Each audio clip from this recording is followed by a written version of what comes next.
अस्सलाम वालेकुम dear students, I am your teacher Shahbaz. उम्मीद है कि आप सब खैरियत से होंगे। तो आज हम करेंगे 7th क्लास इंग्लिश का लेसन नंबर 1। इसका हेडिंग है द लास्ट सरमन ऑफ रसूलुल्लाह सल्लल्लाहु अलैहि वसल्लम खातमुन नबिय्यीन। तो इसकी जो फर्स्ट वीडियो थी उस पर हमने इस लेसन की रीडिंग की थी, साथ उसकी ट्रांसलेशन की थी। तो उसका जो लिंक है फर्स्ट वीडियो का, इस वीडियो की लिंक डिस्क्रिप्शन में दे दूंगा। तो आपसे रिक्वेस्ट है वो वाली वीडियो भी लाजमी देखें ताकि आपको इस यूनिट की अच्छे तरीके से समझ आ जाए। तो आज की जो वीडियो है वो जो उस वीडियो में हम क्या करेंगे, आज की वीडियो में हम 4 चीज़ें करेंगे। तो this video is about questions about. जो वीडियो है वो क्या है, क्वेश्चंस अबाउट है, किसके मतलब है, प्री रीडिंग, फिर नेक्स्ट है वाइल रीडिंग, फिर पोस्ट रीडिंग, उसके बाद ग्लोसरी।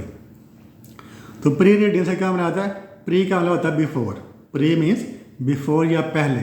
तो प्री रीडिंग पढ़ने से पहले, जब आपके लेसन या कोई मजमून पढ़ने लगते हैं तो पढ़ने से पहले उसका हेडिंग देते हैं। हेडिंग देकर आपके जहन में मुख्तलिफ तरह के क्वेश्चन आते हैं, ख्यालात हैं, सवालात आते हैं। तो वो जो क्वेश्चन होते हैं उन्हें हम कहते हैं प्री रीडिंग क्वेश्चन। किसी भी मजमून को पढ़ने से पहले आपके जहन में उसका हेडिंग पढ़कर आपके जहन में जो क्वेश्चंस आते हैं उन्हें क्या कहते हैं, प्री रीडिंग क्वेश्चंस। उसके बाद आप वो लेसन पढ़ना शुरू कर देते हैं। पढ़ने के दौरान भी आपके जहन में कोई सवाल आते हैं या टीचर आपसे सवाल पूछ सकता है, तो उसे हम क्या कहते हैं, वाइल रीडिंग क्वेश्चंस। ऐसे क्वेश्चन जब आप किसी मजमून को लेसन को पढ़ रहे हैं, पढ़ने के दरमियान आपके जहन में कोई ख्याल आया या टीचर ने आपसे कोई सवाल पूछ लिया उसके मतलब, तो उसे हम कहते हैं वाइल रीडिंग क्वेश्चंस। उसके बाद क्या है, पोस्ट रीडिंग। तो पोस्ट का मतलब होता है बाद में, पोस्ट का मीनिंग होता है आफ्टर या बाद में। तो पोस्ट रीडिंग क्वेश्चन से क्या बनाता है, तो ऐसे क्वेश्चन जो आपने लेसन पूरा पढ़ लिया है, यूनिट कंप्लीट कर लिया है, पढ़ने के बाद जो क्वेश्चन होते हैं टीचर आपसे पूछता है, हाँ भाई बताएं ये क्या आता है, इसका क्या आंसर है, इस क्वेश्चन क्या आंसर है, उसे हम कहते हैं पोस्ट रीडिंग क्वेश्चंस। और फिर नेक्स्ट क्या है, ग्लोसरी। तो ये 4 चीज़ें हम पढ़ें, ग्लोसरी को भी बाद में डिफाइन करते हैं। तो जिन लोगों को इंग्लिश सीखने का शौक़ है, जो चाहते हैं कि उनका जो इंग्लिश का कंसेप्ट अच्छा है, तो उनसे रिक्वेस्ट है कि इस वीडियो को सारी के सारी देखें, मुकम्मल वीडियो देखें। कोई किसी पार्ट को स्किप नहीं करें। अगर पार्ट को स्किप करेंगे तो आपको पूरी वीडियो की अच्छे तरीके से समझ नहीं आएगी। इसलिए किसी चीज़ को आप अच्छे तरीके से समझना चाहते हैं फिर वीडियो का पूरा देखा करें। तो फर्स्ट देखते हैं जो प्री रीडिंग क्वेश्चन कौन से हैं। ये देखें प्री रीडिंग क्वेश्चन है, ये लिखा है हेडिंग दिया प्री रीडिंग, यानी लेसन स्टार्ट करने से पहले। फर्स्ट क्वेश्चन क्या है, हु इज़ द लास्ट रसूल। हु इज़ द लास्ट रसूल यानी आखिरी रसूल कौन है। टीचर आपसे सवाल अगर पूछ लेता है हु इज़ द लास्ट रसूल, आखिरी रसूल कौन है, तो उसका आंसर क्या लेंगे। इसका आंसर देखें, मैंने लिख कर बता देता हूँ ताकि आपको समझने में, याद रखने में आसानी हो।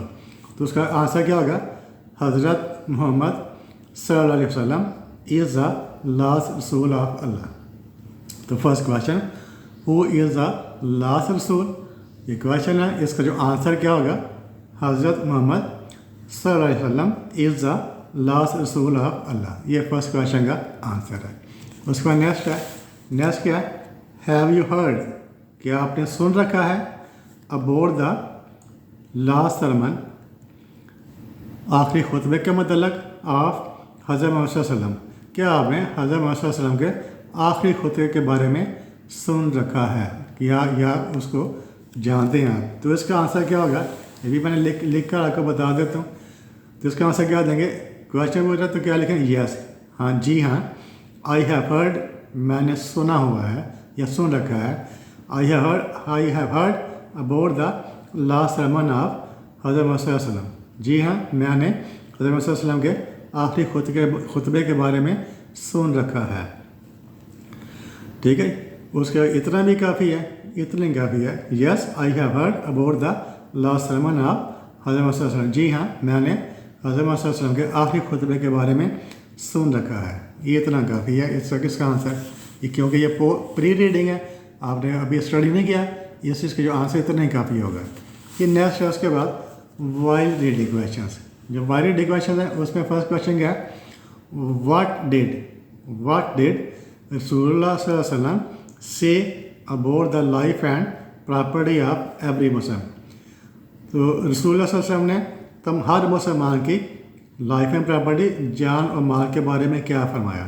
सेकंड क्वेश्चन प्री रीडिंग है, जो वाई रीडिंग है उसका फर्स्ट क्वेश्चन है, व्हाट डिड रसूलुल्लाह सल्लल्लाहु अलैहि वसल्लम say about the life and property of every मुस्लिम। रसूलुल्लाह सल्लल्लाहु अलैहि वसल्लम ने हर मुसलमान की जान और माल के बारे में क्या फरमाया। तो इसका आंसर देखें, इसका आंसर है हज़रत मोहम्मद सल्लल्लाहु अलैहि वसल्लम सेड फरमाया, हज़रत सल्लल्लाहु अलैहि वसल्लम ने फरमाया, लाइफ यहाँ पर कॉमन डालना है, यहाँ पर फिर 2 कमेंट डालने हैं। इसे हम कहते हैं डायरेक्ट स्पीच। इसे हम कहते हैं 2 तरह की स्पीचेस, एक होता है डायरेक्ट स्पीच और एक होती है इनडायरेक्ट स्पीच। तो जिसमें कॉमे होते हैं वो वाली क्या होती है, डायरेक्ट स्पीच होती है। तो पहला कोमा फिर 2 कॉमे। Said life and property of every Muslim, हर मुसलमान की जान और माल, और एज सेक्रेट, सेक्रेट का मतलब होता है इज़्ज़त वाले, काबिल एहतराम या हुर्मत वाले।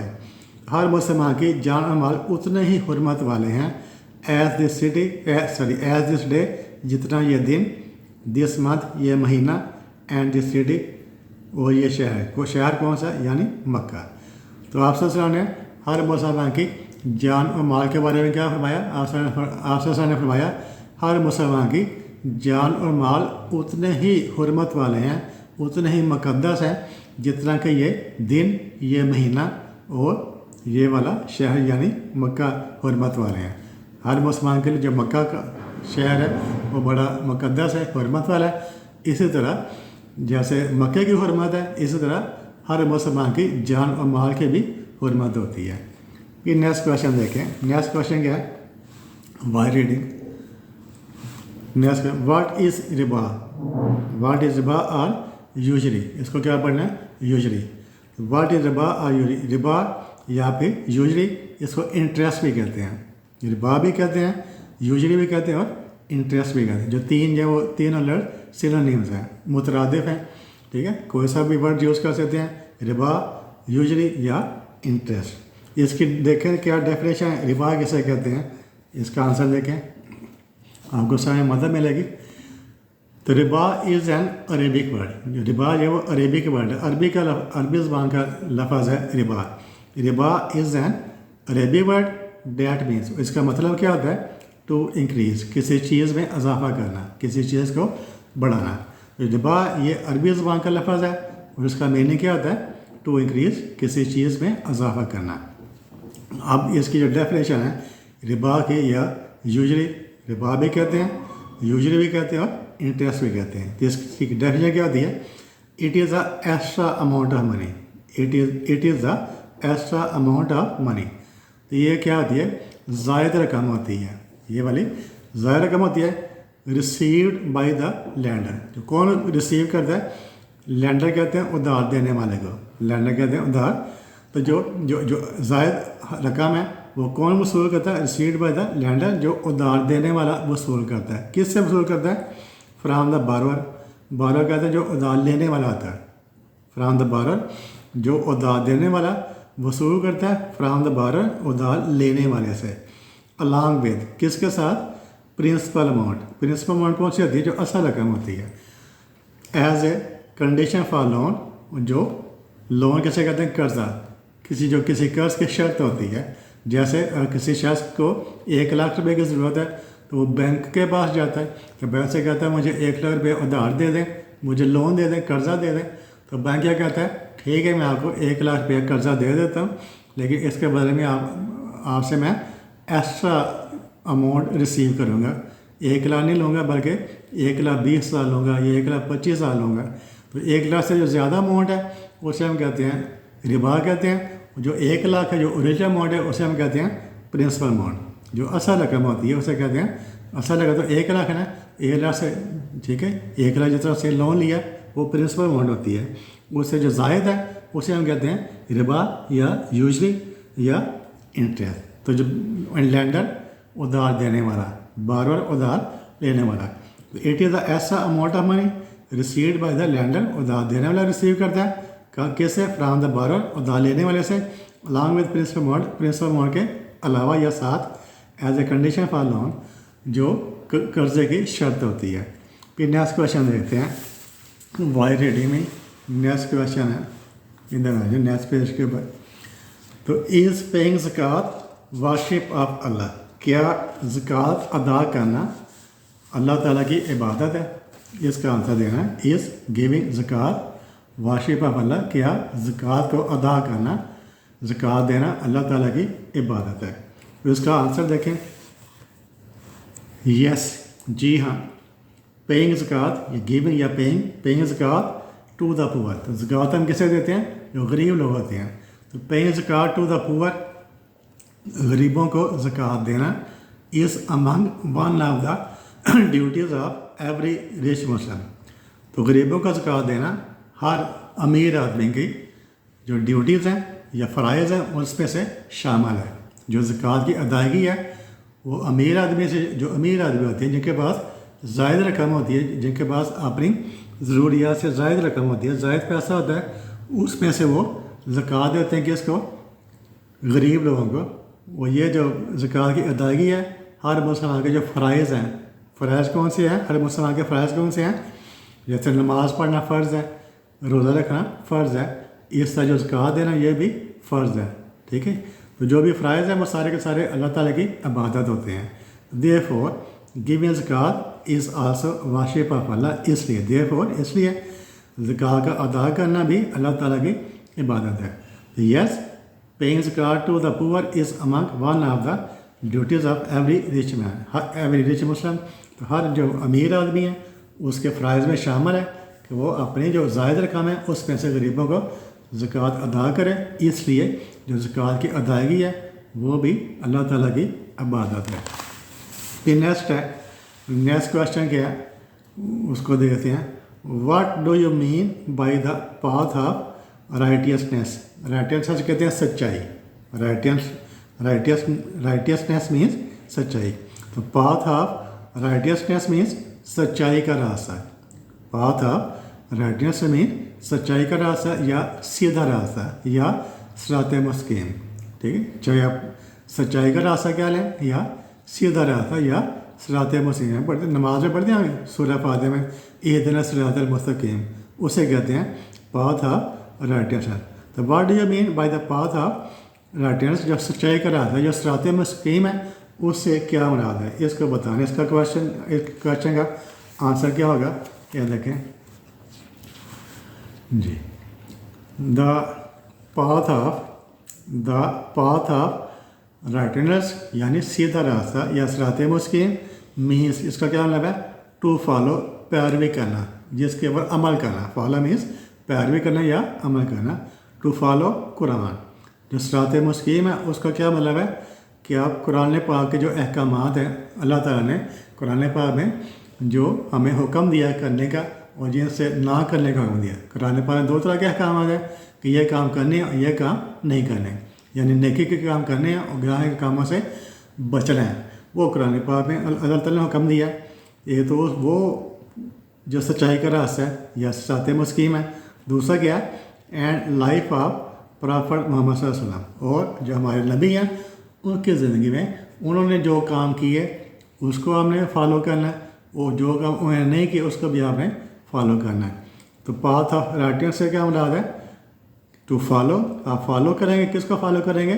कुरान को। एंड लाइफ ऑफ प्रॉफेट यानी जो सुन्नत है, जैसे उर्दू में क्या कहते हैं, जो सुन्नत है, कुरान को और सुन्नत को। जो सुन्नत है वो क्या होती है? लाइफ ऑफ प्रॉफेट, आप वसल्लम की जो ज़िंदगी है, आपने जो काम किए उससे हम कहते हैं सुन्नत या लाइफ ऑफ प्रॉफेट। दो चीज़ें जो होती हैं इन्हें हम कहते हैं path of righteousness.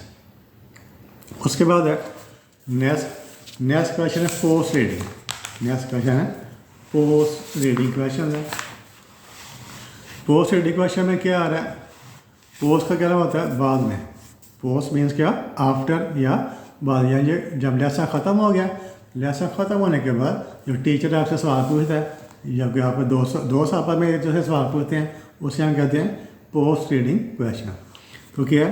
What is importance of last sermon of हज़रत मोहम्मद सल्लल्लाहु अलैहि वसल्लम? तो हज़रत मोहम्मद सल्लल्लाहु अलैहि वसल्लम के जो आखिरी खुतबा है उसकी क्या अहमियत है। तो इसका आंसर देखें, तो इसका आंसर क्या है, द लास्ट सरमन ऑफ हज़रत मोहम्मद सल्लल्लाहु अलैहि वसल्लम हैज़ ग्रेट इम्पोर्टेंस। तो हज़रत मोहम्मद सल्लल्लाहु अलैहि वसल्लम की जो आखिरी खुतबा उसकी बहुत ज़्यादा अहमियत है in the lives of Muslims, मुसलमानों की ज़िंदगी में। तो तमाम मुसलमानों की ज़िंदगी में हज़रत मोहम्मद सल्लल्लाहु अलैहि वसल्लम के जो आखिरी खुतबा उसकी बहुत ज़्यादा अहमियत है। क्यों अहमियत है, उसकी क्या वजह, because it gives A complete message, क्योंकि ये जो खुतबा है ये मुकम्मल मैसेज देता है। It gives A complete message, ये खुतबा मुकम्मल हम तक पैगाम देता है टू ऑल द मुस्लिम, तमाम मुसलमानों को, टू लीड देयर लाइफ्स, कि वो अपनी ज़िंदगियाँ बसर करें in the light of teaching of Islam, इस्लाम की तालीमात की रोशनी में। तो हज़रत मोहम्मद सल्लल्लाहु अलैहि वसल्लम की आखिरी खुतबा है वो तमाम मुसलमानों के लिए बड़ी अहमियत का हमल है। उसकी वजह क्या है, क्योंकि ये जो खुतबा है वो तमाम मुसलमानों को एक मुकम्मल पैगाम देता है। वो पैगाम क्या है कि वो अपनी ज़िंदगियों को इस्लाम की तालीमात की रोशनी में बसर करें। फिर नेक्स्ट है, उसके बाद क्या है जी, describe the last point of the last sermon of हज़रत सल्लल्लाहु अलैहि वसल्लम। जी, डिस्क्राइब करना द लास्ट पॉइंट, आखिरी जो नुक्ता है ऑफ लास्ट सरमन ऑफ हज़रत सल्लल्लाहु अलैहि वसल्लम। तो हज़रत सल्लल्लाहु अलैहि वसल्लम का जो आखिरी जो खुतबा था उसका जो आखिरी पॉइंट है वो क्या था। तो आखिरी पॉइंट क्या था, ये उसका आखिरी पॉइंट था 7, जैसे 7 पैराग्राफ नंबर 7 बेरिंग विटनेस, यानी गवाही देना। बेरिंग विटनेस का गलत है, गवाही देना। तो उसका जो आखिरी पॉइंट क्या था, ये पॉइंट था उसका, ये पॉइंट यहाँ से शुरू करें, लेट से शुरू करेंगे।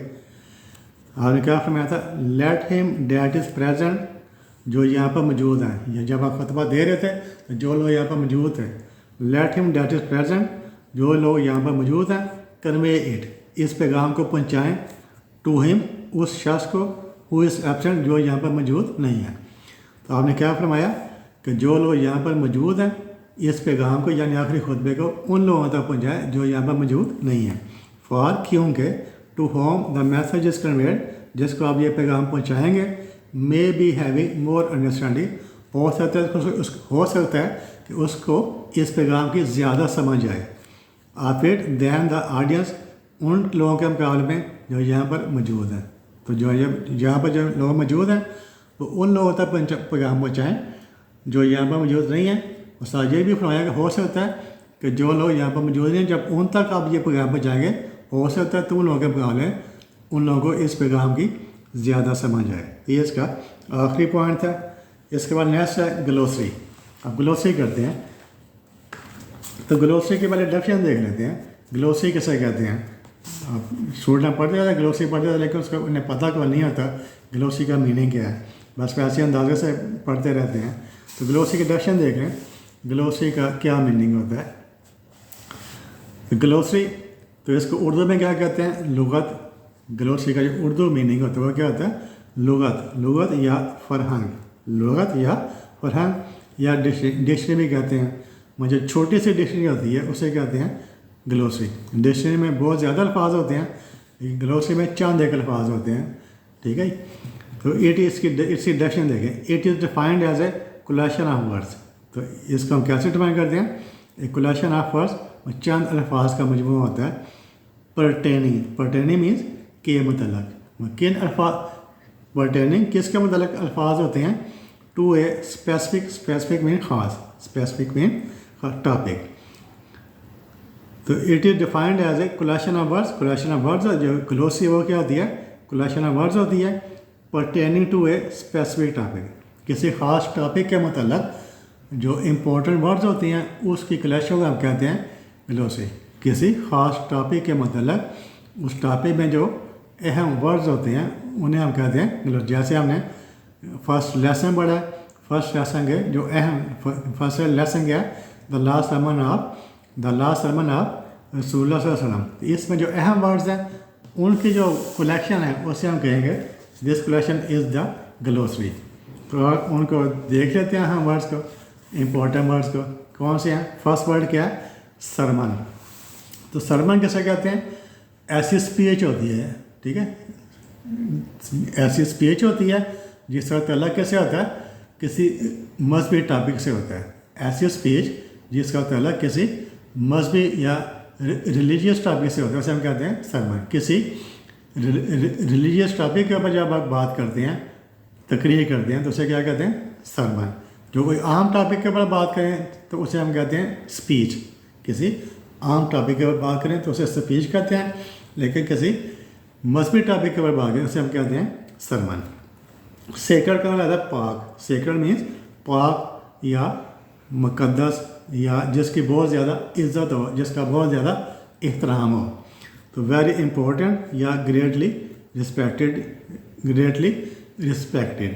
जैसे मक्के का सिटी है, वो जो खाना कब है, मदीना है, वो मुसलमानों के लिए क्या है, सेक्रेड प्लेसेस हैं, अहम है, इज़्ज़त वाली हैं। उसके बाद इंटरेस्ट। इंटरेस्ट का मतलब होता है किसी चीज़ को किसी दूसरे के सुपुर्द कर देना।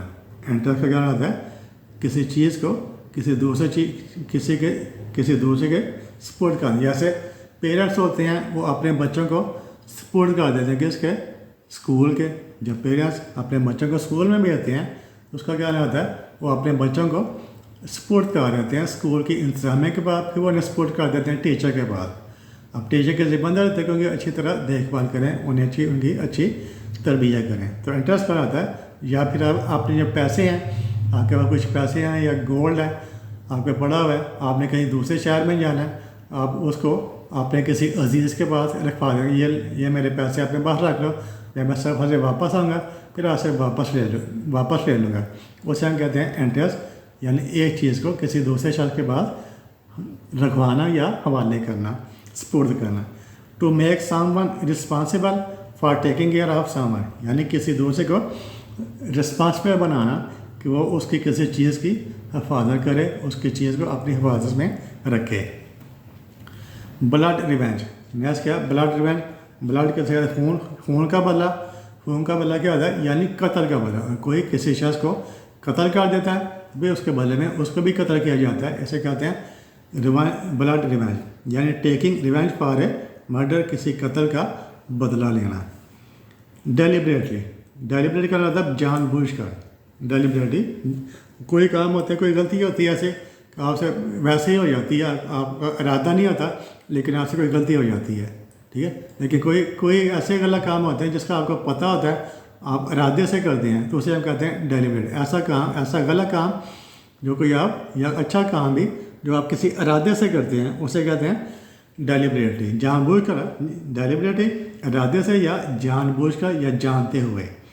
तो वे डेफिनेट इंटेंशन, उसमें आपका ख़ास इरादा शामिल होता है, तब जो कोई आप काम करते हैं, चाहे वो अच्छा काम है चाहे वो बुरा काम है, उसे कहते हैं डेलिबरेटली। फिर नेक्स्ट है वेव। तो वेव का क्या होता है, किसी चीज़ को ख़त्म कर देना। वेव का होता है किसी चीज़ को ख़त्म कर देना, माफ़ कर देना, छोड़ देना। जैसे सूद को आपने पढ़ा, ये लेसन पढ़ा, तो आपसे क्या बनाया, जो सूद है, जो इंटरेस्ट है, उसको ख़त्म कर दिया गया है, ठीक है। तो किसी चीज़ ख़त्म कर, या फिर किसी चीज़ से बाज रहना, ठीक, किसी चीज़ से। जैसे मैंने किसी को पैसा दिया तो मैं उसे तकाजा ना करूँ कि वो मुझसे उसके बदले में एक्स्ट्रा अमाउंट दे, उसका रिबा अदा करे। तो रिफ्रेन फ्राम इंसिस्टिंग ऑन, यानी किसी चीज़ पर ज़िद ना करना। Or using a right or claim, यानी किसी दावे के ऊपर ज़िद ना करना कि मुझे फ़लाँ मेरा ये दावा है, इस पर ज़रूर मुझे वो मेरा दावा पूरा करो। उसको ख़त्म कर देना, उसको छोड़ देना, उसको माफ़ कर देना, उसे कहते हैं वेव। कमिटेड किसे कहते हैं, पूरज़म। कमिटेड किसे कहते हैं, पूरज़म, मुझे जिसका पूरा मुकम्मल इरादा था कि मैंने ये काम करना है। जैसे कायद-ए-आज़म थे, कायद-ए-आज़म क्या थे, कमेटी लीडर थे, उनका पूरा इरादा था, पूरज़म लीडर थे कि मैंने पाकिस्तान हासिल करके देना मुसलमानों के लिए, तो वो कमेटी लीडर थे। इधर जो कहाँ क्लास में कुछ अच्छे स्टूडेंट होते हैं जिनका जो काम ही होता है कि हमें पढ़ाई करनी है और अच्छे मार्क्स लेने हैं, उन्हें हम कहते हैं कमेटी स्टूडेंट हैं। इस तरह कमेटी टीचर होते हैं, बास टीचर होते हैं जो टाइम कभी छुट्टी नहीं करते, कभी क्लास से लेट नहीं होते, कभी क्लास जल्दी नहीं छोड़ते, वो क्लास में बस ज़ाया नहीं करते। ऐसे टीचर को हम कहते हैं कमेटी टीचर। तो pledged or bound to certain course or place या डेडिकेटेड, ठीक है। कमेटी का जो दूसरा सिनोनिम क्या है, डेडिकेटेड। उसके बाद चेस्टाइज, क्या चेस्टाइज, चेस्टाइज का मतलब टू पनिश, सज़ा देना, चेस्टाइज में पनिश करना या सज़ा देना। फिर है मिशन, मिशन का मतलब होता है गोल, ऑब्जेक्टिव यानी मकसद। मिशन का मतलब होता है मकसद, आपकी मंजिल क्या है, किसी जब मकसद का हसूल होता है उसे कहते हैं मिशन, कि आपने क्या हासिल करना चाहते हैं। जैसे स्टूडेंट होता है तो स्टूडेंट का मिशन क्या होता है कि उसे अच्छा रिजल्ट प्रोड्यूस करना है। जैसे कायद-ए-आज़म थे, कायद-ए-आज़म का मिशन क्या था कि उन्हें पाकिस्तान हासिल करना है, उसे हम कहते हैं मिशन। फिर सुपीरियरिटी, सुपीरियरिटी इसका मतलब है बर्तरी, बर्तरी या फजीलत। तो the quality of being superior यानी किसी से बेहतर होना, किसी से बेहतर होना। फिर डिलीवर, तो डिलीवर का क्या होता है, एक चीज़ को एक मकाम से दूसरे मकाम तक पहुंचाना। डिलीवर का मतलब होता है एक चीज़ को एक मकाम से किसी दूसरे मकाम तक पहुंचाना। जैसे डिलीवर स्पीच, तकरीर करना हो गया, क्या कहते हैं deliver a speech, deliver a speech का मतलब तकरीर करना। तो उसमें तकरीर जब करते हैं उसमें क्या करते हैं, आप एक पैगाम को दूसरों तक पहुँचाते हैं। इस तरह डिलीवर अ सरमन, इसका मतलब खुतबा देना है। डिलीवर सरमन का क्या होता है खुतबा देना, यानी आप अल्लाह के पैगाम को दूसरे लोगों तक पहुँचाते हैं, उसे कहते हैं deliver the sermon. To bring and hand over यानी एक चीज़ को, जैसे जो डिलीवरी बॉय होता है या आप घर बैठे किसी को टेलीफोन के ऊपर पिज़्ज़े का ऑर्डर करते हैं किसी रेस्टोरेंट के ऊपर कि हमें इस एड्रेस के ऊपर पिज़्ज़ा पहुँचा दें, तो जो रेस्टोरेंट वाले होते हैं वो आपके घर पर पिज़्ज़ा पहुँचा देते हैं। तो डिलीवरी बॉय तो वो क्या कहते हैं, वो पिज़्ज़े को डिलीवर करते हैं from the restaurant at your residence. Next है राइटियसनेस, जिसका क्या मतलब होता है सच्चाई। राइटियसनेस में सच्चाई, the quality of being morally right और justifiable, the quality of being morally right और जस्टिफिएबल, किसी चीज़ का सच होना, किसी चीज़ का ठीक होना, किसी चीज़ का दुरुस्त है, जो ठीक बात होती है, जो दुरुस्त बात होती है, ठीक है, जो जायज़ बात होती है उसे कहते हैं राइटियसनेस। तो आज की जो वीडियो है, उम्मीद है कि आपको जो वीडियो पसंद आई होगी और आपने कुछ ना कुछ इसमें ज़रूर सीखा होगा। और आपने कुछ सीखा, आपको सीखने के लिए कुछ मिला है, तो आपसे रिक्वेस्ट है मेरे चैनल को सब्सक्राइब कर दें, वीडियो को लाइक कर दें, ताकि आने वाली वीडियोस वो भी आप तक पहुँचती रहें, और अपने दोस्तों के साथ भी इस वीडियो को शेयर करें ताकि वो भी इससे फ़ायदा उठा सकें। तो thank you for watching this video. अल्लाह हाफिज़।